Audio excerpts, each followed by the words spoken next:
Hey, and welcome back to the Art of a Life Well Lived. I'm Christine Regan Lake, and it's good to be here. Welcome back. Welcome. If you're new to my channel, welcome. As you can tell, if you've seen any of my other videos, I really like to explore human dynamics, interpersonal relationships, and very specifically, I like talking about and sharing my thoughts about being in a relationship with a narcissist and how that impacts your life. I'm sharing my experiences from both having lived through this as well as from being an energy healer for over 15 years, where I have been helping people to release trauma from their body via energy release work, via a protocol that I developed. I had started as an EFT practitioner and then eventually evolved into my own protocol that I do when I work with people. All right, so today I want to talk to you about the 13 questions that you should ask yourself after you have broken up with a narcissist, whether it's a breakup, whether you left a job from a narcissistic boss, whether you broke up, with a boyfriend, girlfriend, whether it's a divorce, what have you. Okay, so the 13 questions you need to ask yourself. And so you want to really examine the situation, your connection with this individual, because if you don't learn the lessons, and I have a video that talks about this, it's called How to Level Up Your Life, right? And it's really important that when a connection comes to a close, and I mean any kind of connection, a friendship, a job situation, whatever, it's really important for you to pause and reflect and look back and examine that connection, relationship, situation, so that you can extract all of the wisdom that you learned from that experience. Because if you don't do that pause, and if you don't consciously try to process what you went through, you're not really going to get the full benefit of what you could have if you take the time to do this kind of a relationship review, so to speak. Okay, so what's the first question that you should ask yourself? The first question you should ask yourself is, why did this relationship fail? Like, what was the foundational problem that made this relationship crumble? Was it a lack of trust? Was it disrespect? Was it simply a lack of time? Maybe you didn't have enough time together. Maybe the person you were married to or dating traveled for work. I had a dear friend. She moved and we kind of lost touch, but one of the challenges that she had in her marriage was that her husband traveled all the time. And not only did it impact their marriage because it placed undue pressure on her to have to carry the majority of the weight in the marriage with the children, dealing with their two daughters, but it also affected their daughter, their one daughter. It was like cyclical. Like when he would go away to travel on business, the daughter would be getting in a ton of trouble at school. The daughter was having severe separation anxiety issues with the father not being there. And so it caused tremendous burden on the marriage. They eventually ended up getting divorced.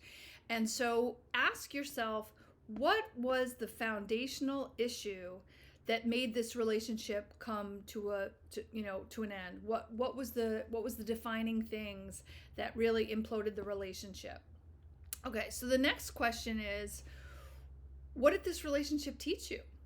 Right? So you have to look back and you have to say, there were things that maybe didn't work for me. What did I learn about myself from this relationship? Maybe you discovered that, you're not good at speaking up for yourself. You're not good at, speaking your boundaries, things like that.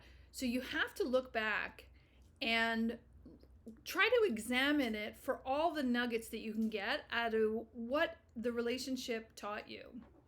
And one of the things that I did that I found very helpful was, and this will, I guess, in the next question, right? So what, if any, the third question is, what, if any, parallels are there from this relationship and other relationships that you've had?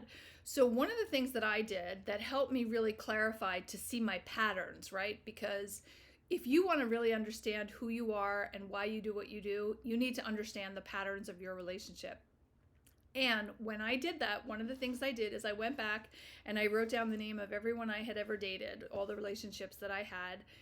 And I did it as well as in terms of jobs as well. So I did interpersonal relationships, and I did it in a career perspective as well. And I wrote the pros and the cons of each.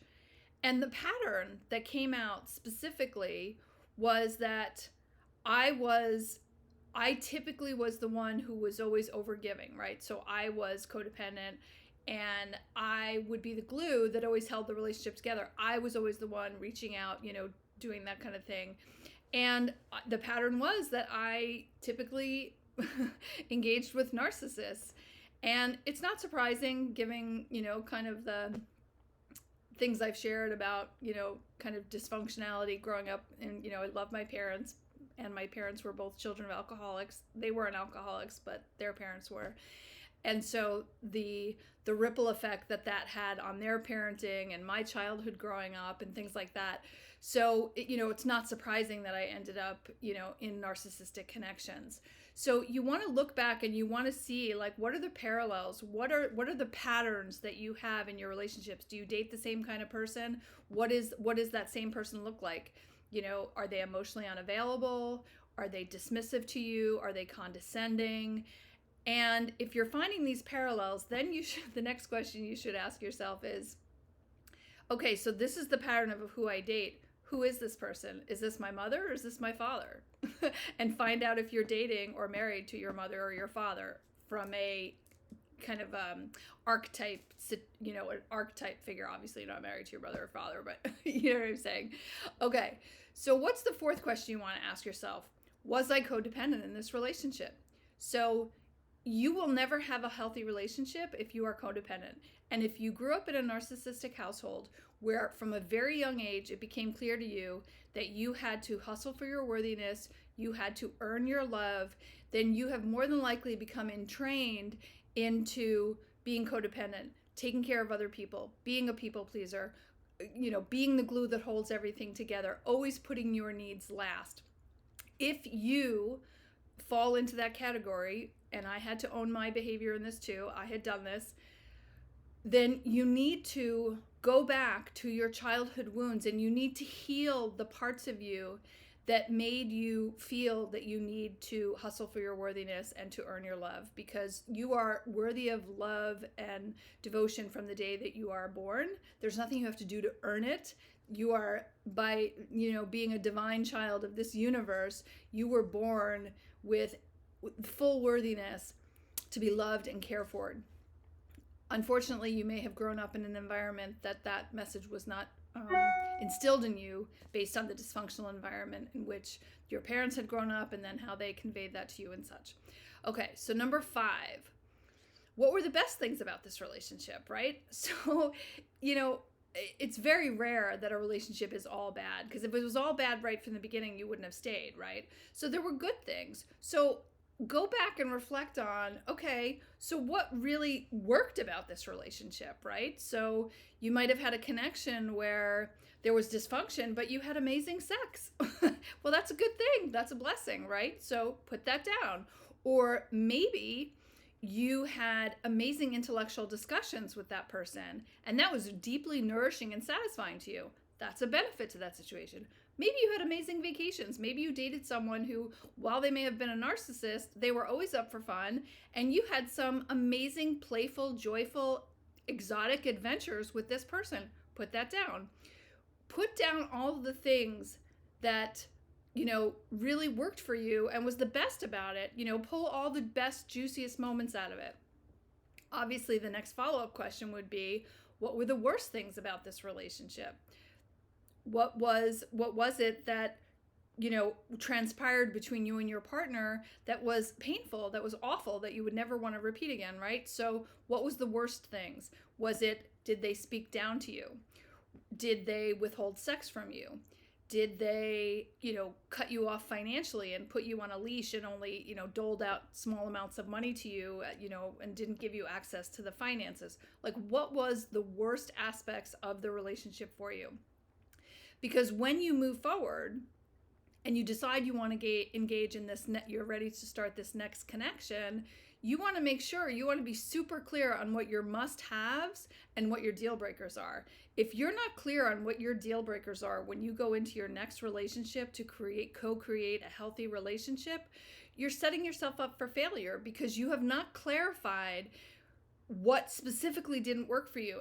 And the reason it's so important is because in that next relationship, if you've gone back and you've reflected and you've identified the things that are absolute deal breakers for you, then when you start this new relationship, the moment you see any red flags that indicate that that could lead to a deal breaker for you, you address it immediately or you end the relationship, right? So the thing is, everything is about what people can get away with, right? And so if someone, brings something up to you that is a deal breaker, that kind of thing, like making a comment like, oh, I'm still on Match, I haven't deleted my profile yet or whatever, you can look them right in the face and you can say, if that's how you play, I'm out. Like, I don't do open relationships, whatever it is, but you nip it in the bud and you make it very clear what your deal breakers are.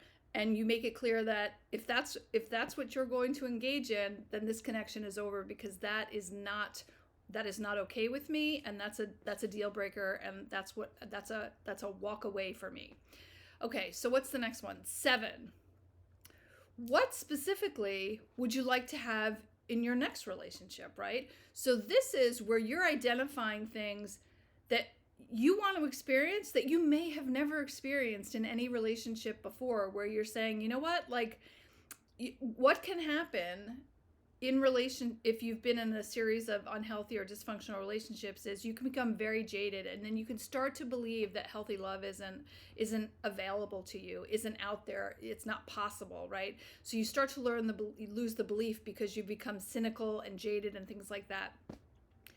That's never going to serve you, right? Because if you don't believe something is possible, you're never going to be able to manifest it. Belief is a huge piece in manifesting anything that you want in life, because if you don't believe it's possible, then you will look through a filtered lens at every man or woman that comes at you, assuming they're flawed, they're narcissistic, they're whatever. You're going to project onto them this cynicism, and it will keep you from having a healthy relationship.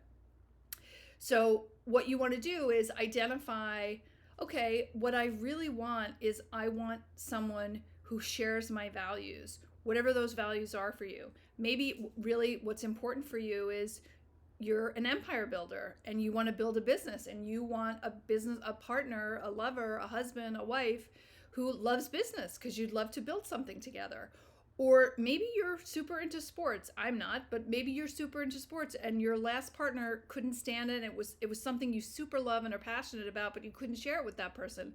That might be something that you want to experience in this time. Maybe you're looking to explore sacred sexuality, merging your spiritual and your sexual aspects of your life into your intimate connection.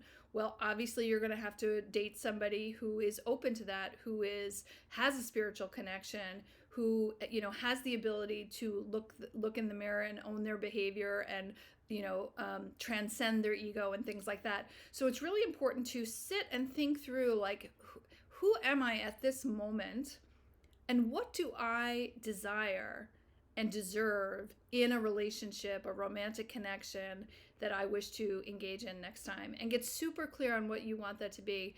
And don't allow any cynicism or jadedness from the past to cloud your dreams and visions of what you want, because if you do that, you're limiting yourself before you've even gotten out of the gate.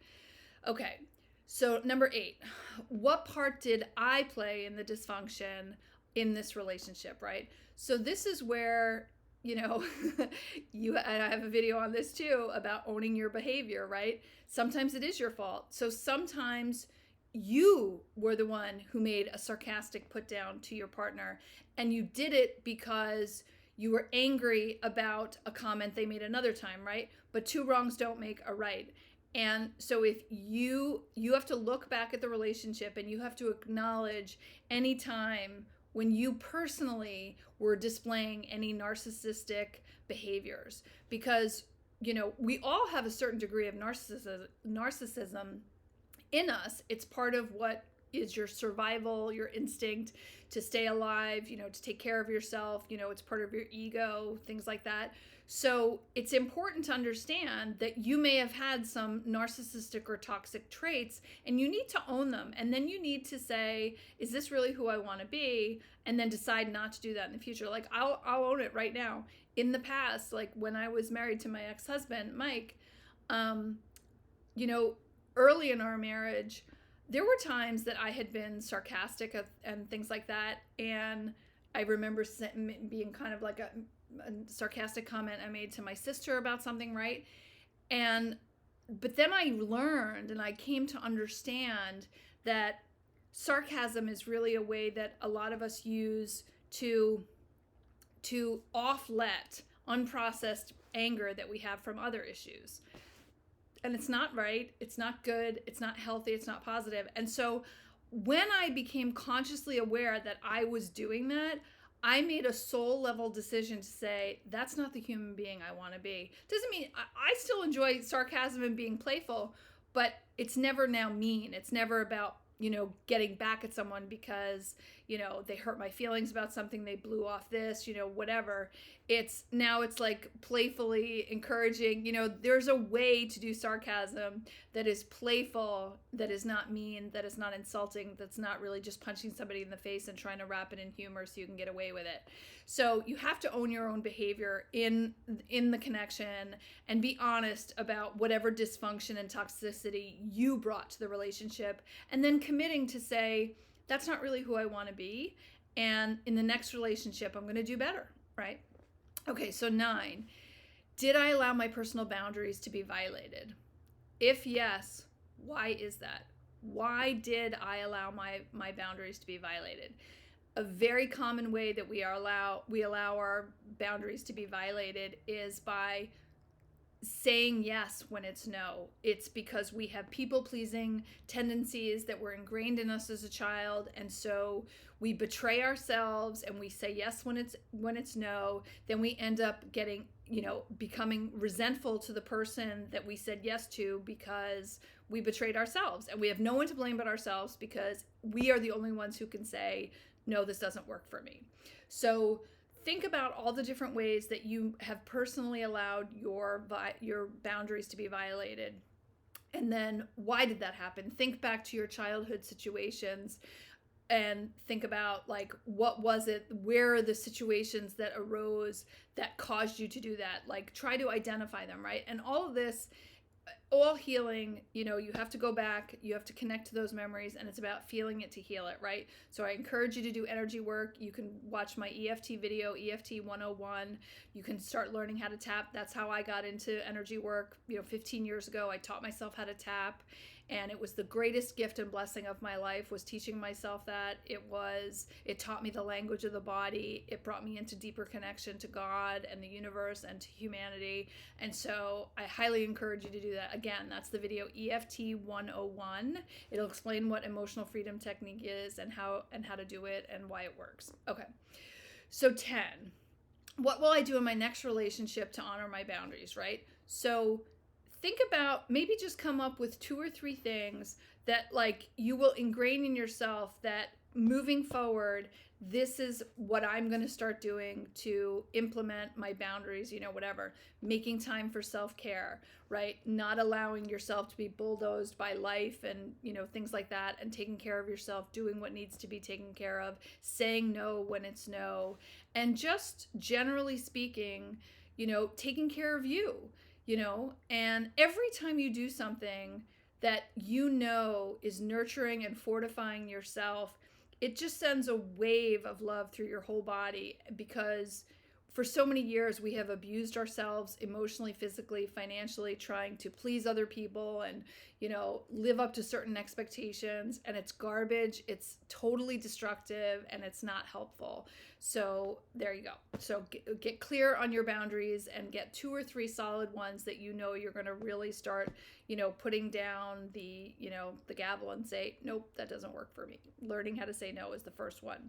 First step in self-love. Okay, number 11.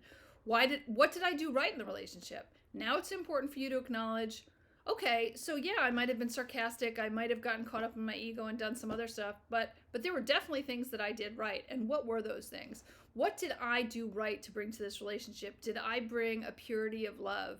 Did I bring loyalty? Did I bring honesty? Did I carry my weight in the relationship? So identify all the things that you did right to make sure not only that you're clarifying that for yourself for your next relationship, but you're also clarifying essentially what you want from your next partner, right? Because if you bring loyalty and trust and a purity of heart and kindness and compassion, that's what you want as well, right? We tend to give what we want to receive. It's just who we are. Like, we live our life in a certain way, and ideally we think we're going to get the same back. It's not always true.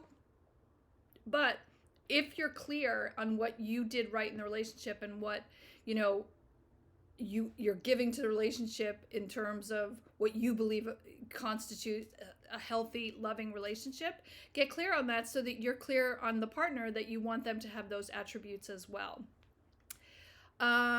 So yeah, what I do right in the relationship, and how would I like to be treated in my next relationship, right? So number 12 is, how would I like to be treated? So how do you want to be treated? Do you want your husband to open the car door for you? Talk about it. Ask for what you want. Maybe he wants something from you and you're totally comfortable, doing that for him, right? It's all about learning how to ask for what you want in your relationship. And also giving, right? Like a relationship is give and take, right? So if you want X, Y, and Z, they're going to want X, Y, and Z. And then, it's an ebb and flow. It's a give and take, right?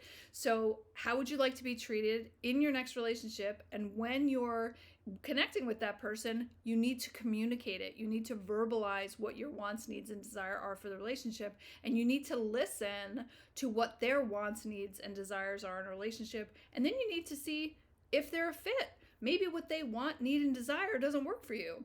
Maybe they want an open relationship with 3 ways, and that doesn't work for you. So, get clear. Get super clear on what doesn't work for you. And number 13, what are my standards for my next relationship? So at a minimum, it's fidelity, it's honesty, it's financial stability, it's morals and ethicals that are in alignment. It's my values. It's, we see each other at a minimum, 2-3 nights a week, whatever it is for you. What is the standard that you want for your relationship, for you to commit in either a committed relationship, a marriage, whatever? Clarity is power. And I think a lot of reasons that a lot of relationships can steer into just like really toxic situations or really unsatisfying situations where it's really just you're like roommates is because people, they're not clear.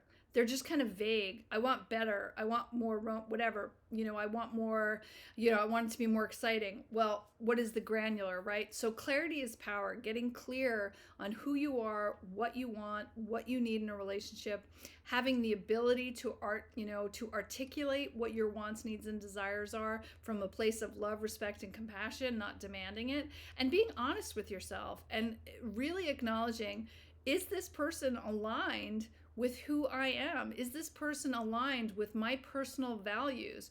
Because if you're trying to, force a square to be a circle, you find someone attractive and you really want it to work, but they don't share your values, it's going to implode because values are deeply important to us. And if it's not a fit, it's not a fit. But you won't know this stuff unless you actually go back and pause and reflect and ask yourself these questions. And that's why it's so important.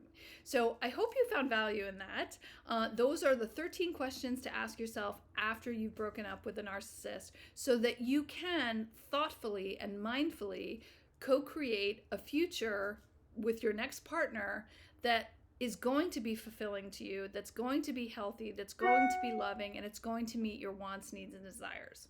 Hope you had a great session today. I hope you found value in that, and I look forward to speaking to you again soon. Thanks so much. Take care. Bye-bye.